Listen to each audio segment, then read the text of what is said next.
Ah, yes, my newly finished cherry blossom mansion. Let's go ahead and grab some blocks so we can get started on our next build. And, oh, yeah, that's right. I don't have any blocks. So to fix that today, we're going to be building 21 of Minecraft's best fully automatic farms. And as the video progresses, the farms get crazier and crazier. Believe it or not, this project took almost 30 hours to complete. So a like on this video would be greatly appreciated. But I think it's about time we go get started. Now, I have a pretty strong feeling we're going to be doing a ton of excavating and terraforming, building literally all of these farms. And so before we get started, I think there's one crucial thing I'm lacking, and that's a beacon.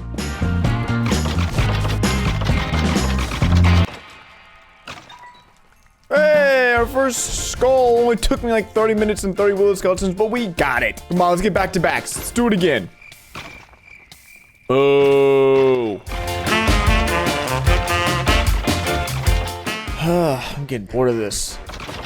Oh, 77 killed? That's insane in one skull. Yes! Speaking of which, finally, second skull. All right. Oh, finally! I killed 120. Time for some fun. Ah, yes, my favorite method of killing the wither. Absolutely cheesing it. Ah, what a tough fight. I'm glad that's over with. Probably the most important thing we're going to be getting in this video to help us out has been acquired. So let's go build these farms. Now, this is where I plan on building my industrial district, where all the farms are going to be located. But even though we have a beacon, we have none of the blocks required to actually power it up. So it looks like I'm going to have to do most of this clearing by hand. I mean, I could get a little frisky with some flint and steel, but I also have like no wood reserves. So I'll just use my axe.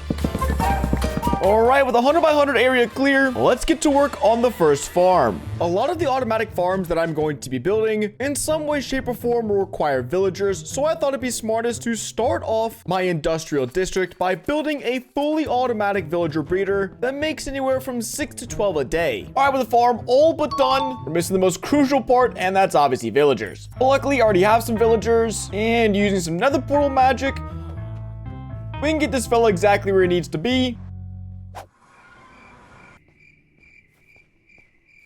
Or not, because he just disappeared on me. All right, second tries the charm, I guess. Oops, that's not good. And we're off.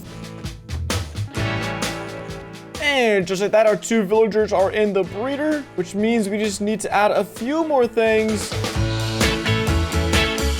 Now, I know this looks incredibly funky, but I believe the villager breeder is done. And once we have some villagers in here, we can take mine carts and transport them with ease. But I'll be checking back up on this really shortly, because for the next farm we're going to be building, well, it just so happens to need a bunch of villagers. For the second farm, I decided to build probably one of the easiest, but also one of the most overpowered farms in all of Minecraft, and that's an iron golem farm. And as you guys know in the last episode, I built a mansion in the brand new Cherry Grove biome, but because I knew this project was going to take so long, I decided to build some of these farms before the 1.20 update and before I built my house. So if you see me going back and forth between my old base into the industrial district, that's why. And I promise later on the Cherry Grove mansion will make an appearance. Now, although we don't have the villagers at the moment to put into the farm, I just got done collecting all the materials we need, and so I think I'm gonna build it right on this big flat area I cleared a little bit earlier.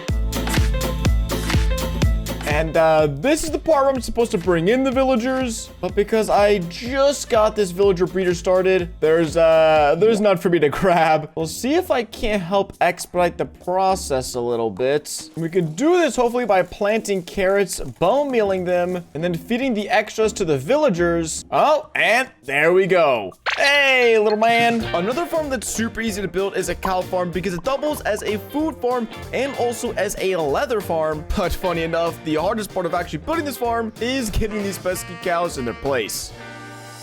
Oh, look, our first villager, though. It does work. Okay, sweet. I promise I'm almost done with you guys.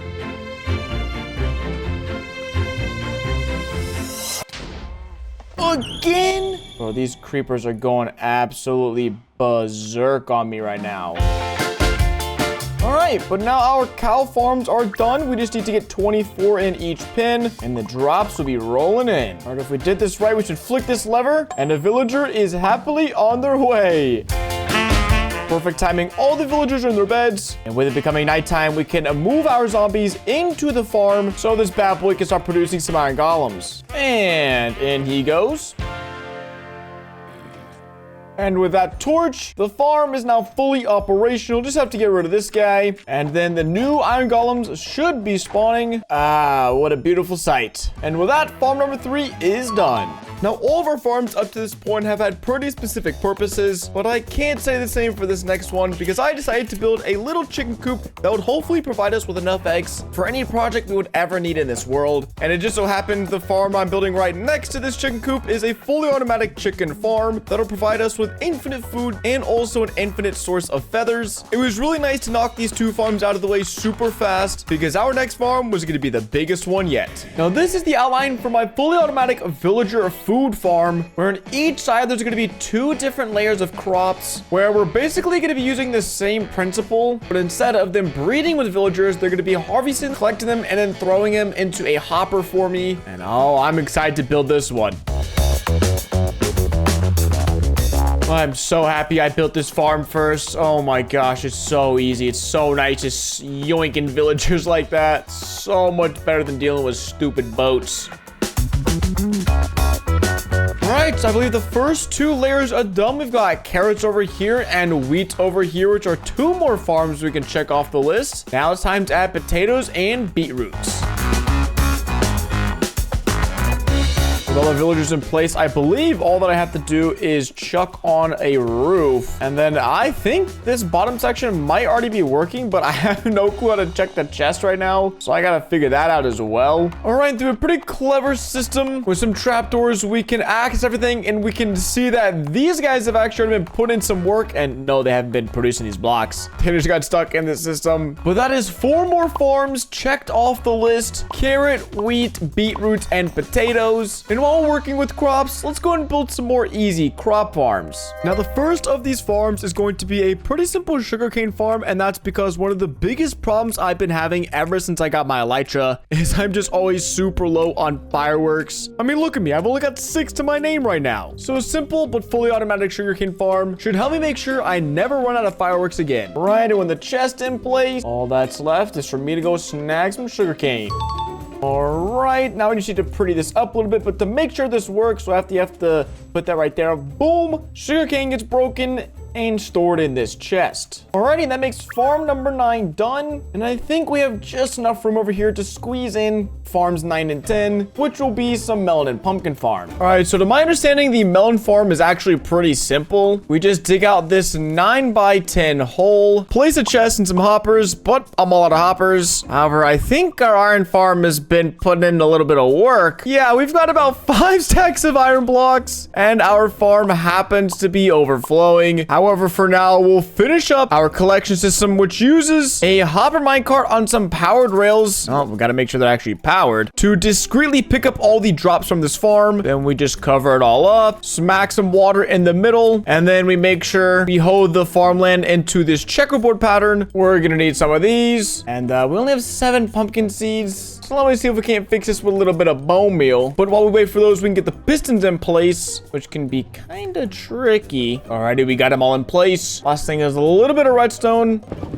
and the farm is done and operational. Now, I'm not in love with the design, but hey, it works, and that's all that matters. And I'm happy we just completed a little easy farm, because right here is going to be going our biggest farm yet. For our 12th farm, we're going to be building a massive mob farm that can produce infinite gunpowder, bone meal, string, and so much more. And I built one too many of these mob farms before, so I'm just gonna try to like freestyle this. And I think something like this should work for the collection area. Alrighty, if a mob falls in, they should slowly but steadily be pushed down to the middle where they'll fall down into campfires right here. But we'll worry about the killing aspect of the mobs a little bit later on, because now we gotta build all the spawn platforms. You just gotta slap on a wee little bit of redstone. Let's see. Nope. Oh, wait. I just had to replace the order of them. Whoops. And with the killing chamber now finished, we just gotta chuck on a pretty cool, pretty decorative roof. Oh, that's such a wicked design. Oh, I forgot a piece. All that's left is to make a little AFK platform. 12 seconds later. All right, let's give this another shot. Oh yeah, this thing is working. And with that, our 12th farm is complete, meaning we can knock out some really easy but very important farms right in this area. Now, originally, I thought this sheep farm was gonna take 10, maybe 15 minutes max, but little did I know, these teeny tiny farms would take almost 2 hours to complete. Now, we're nearly done with this sheep farm. Before I can close off the top, I have to make sure all the sheep are dyed, but that's a problem because I don't have any dyes. So before we finish this farm off, we're gonna go make a flower farm, as well as a little micro cactus farm, so that way these sheep can get all dyed up. What if I just put some bone meal in here, courtesy of our new farm? Our auto flower farm should... Oh, well, obviously not working. All right, let me go rebuild this. Oh, it worked. All right, let's make this look not as crappy. Alrighty, let's give it a flick and voila. Wait, does this not generate blue flowers? I kind of need some of those. Only red and yellow. Well, actually, we can use lapis for the blue, but I count this flower farm completed. One of the hardest dyes to get in Minecraft is the green dye because the only way you can get your hands on it is by smelting cactus in a furnace. And since the nearest desert to me in this world is over 8,000 blocks away, I thought it'd be a little bit more convenient if every time I needed green dye, I could hop over to my cactus farm to pick up some of the dye that I needed. With the cactus and the flower farm done, we've managed to acquire every dye in the game. Actually, that's a lie. We gotta go on the scavenger hunt for one last dye. And now we have the last dye we need. Hopefully, we'll get all 12 colors of wool in this chest if it does end up working. And, well, breaking news, I built it wrong. So let's go fix it. Oh, shoot, I think it finally worked with all 12 wool types, which is crazy that you can get 12 different wools in a farm this compact. Now, you just gotta do it for the second one. And an extremely long time later, we have our 2 sheep farms that produce every single color of wool in Minecraft, and I'm absolutely in love with this design, but I can't get too caught up in it because we still have a ton of work to do on this bee farm over here, and we have no bees. And if you're thinking to yourself, hey, what bee farm are you talking about? Well, because the sheep farm took so long to build, I started multitasking and working on the construction of a honey/bee farm because a lot of really complicated redstone machines in Minecraft require honey blocks, and let's just say farming honey is one of my least favorite things to do in Minecraft, so automating this process is going to be a massive help. Oh, don't you love when you're just mining for building blocks and you find diamonds? Oh no, dude. I haven't mined any diamonds this episode. Oh, I gotta go check something. I have to go mine 500 diamonds. Now, if you don't know why that is, I offered up the incentive that for every subscriber I get on this series, I'll mine 1 diamond for each one of you. And well, you guys are kind of crushing it. 500 subs so far, but we're gonna finish up this bee farm because we're so close. And then I promise we'll go speedrun 7 stacks of diamonds. Okay, this should be the last beehive with all the bees. Then we just gotta chuck in redstone and a sorting system, but with a little YouTube magic. We are now completed with our honey farm. We're able to reach down here, grab the honey bottles, convert them into blocks, put the empty bottles back into the system, and repeat the process for infinite honey. And that marks the 16th farm done with only 5 to go. But before we build those last farms, promise I'd mine 7 stacks of diamonds. So let's get to it.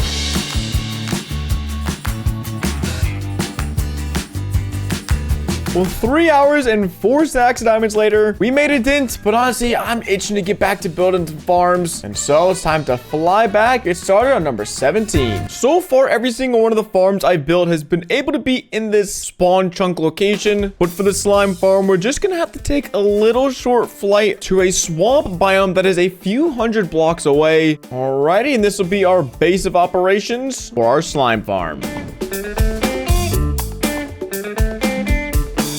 Hey there, buddy. Sorry to inform you, but you're gonna have to spend the rest of eternity here. At least it's for a good cause, though, because you'll help me make like 3,000 slime balls an hour.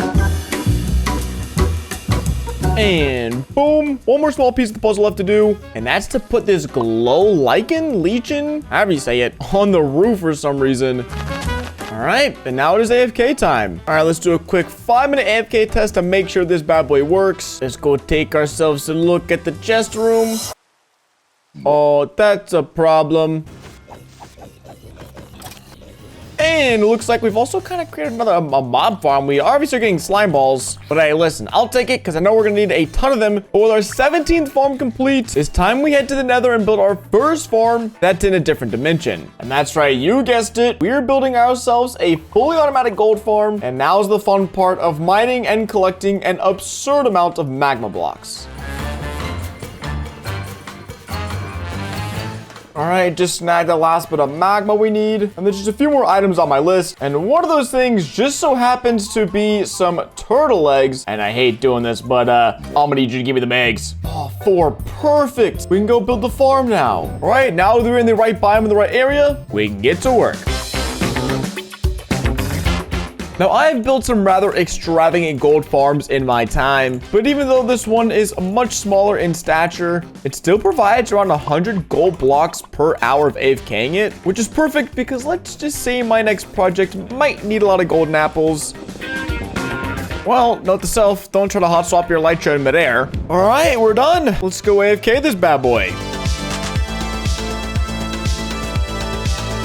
Alrighty, it's been 20-ish minutes. Oh, a little too far. Dang! 35 gold blocks for sitting there and doing nothing. I would say that's a resounding success for our 18th farm. Only 3 more insane farms to go. Ugh, building farms in Minecraft Hardcore is a tough job. But luckily, I can relax and unwind in Minecraft Skyblock. And you can too if you want to play with me on my Skyblock server, the Pond MC, open to both Bedrock and Java players, and the server IP and Discord are down below in the description. Okay, enough slacking off. Let's go back and build some more farms. Something I struggle with constantly in Minecraft is running out of building blocks, but more importantly, stone and cobblestone, as those are some of my favorite blocks to use in my builds. So we're building a fully automatic cobblestone generator that once fully built should produce 120,000 cobblestone per hour. Yeah, that's even a little crazy by my standards.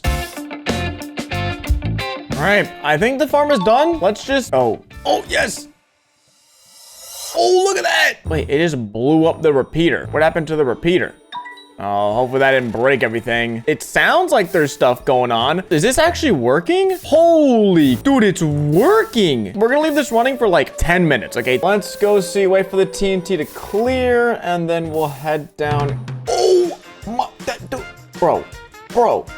That right there is like a double chest. So if we combine all these, I'm not gonna really sit here and combine all these, but if we combine, it's a double chest. So we basically just got like 6 double chests, which is like 15,000 in 10 minutes. Bro, I never have to mine for cobblestone again. Let's go. And that also means farm number 19 is done. Now we need an end portal for this farm, but we don't actually need the frame. We just need the little 3x3 grid of weird trippy blocks. Now I've messed this up before, but by bone mealing this, oh, perfect. The mushroom clips into the portal frames, and when you destroy the mushroom, there's no more frame, just the actual portal block. And just like that, we can use this 3D trippy portal to duplicate some blocks. As yes, we will be making a gravity block duplicating machine, meaning any type of sand, gravel, or powdered concrete can be duplicated infinitely using this machine. Turn the switch on. All right, in we go.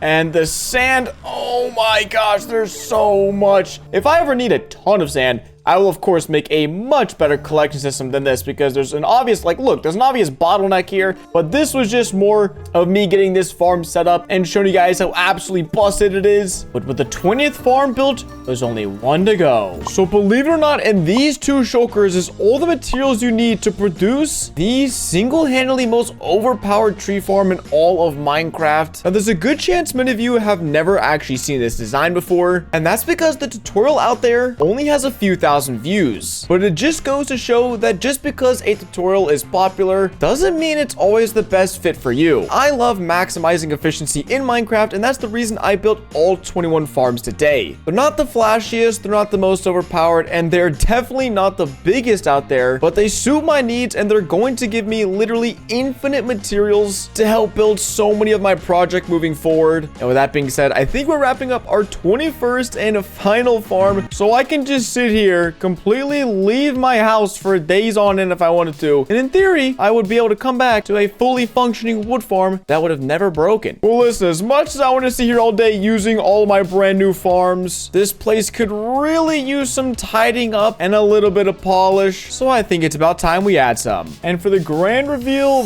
this is our industrial district. We added some pathways to sort of connect everything up, threw in some grass, some azalea trees, and I could not be happier with how this turned out. But did you think I forgot? We still gotta go mine some diamonds. With all 500 diamonds mined, I'll catch you guys in the next episode.